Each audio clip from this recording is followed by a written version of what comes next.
Isaias 35:8-10. Magkakaroon doon ng lansangan, isang daanan, at ito'y tatawaging ang daan ng kabanalan. Ang marumi ay hindi daraan doon, ngunit ito'y para sa kanya na lumalakad sa daang iyon, at ang mga hangal ay hindi maliligaw roon. Hindi magkakaroon ng leon doon o sasampaman doon ang anumang mabangis na hayop. Hindi sila matatagpuan doon, kundi ang mga tinubos ay lalakad doon.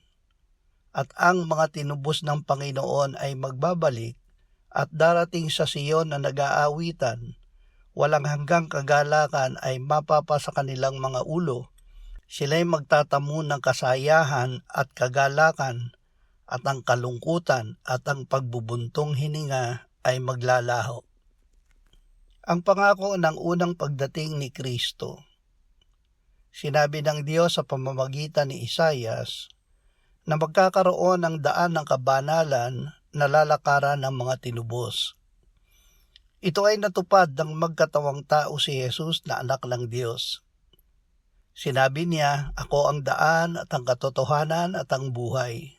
Sino man ay hindi makakarating sa Ama kundi sa pamamagitan ko." Upang tayo ay makabalik sa Diyos, si Kristo ay namatay para sa ating kasalanan at muling binuhay ng Ama.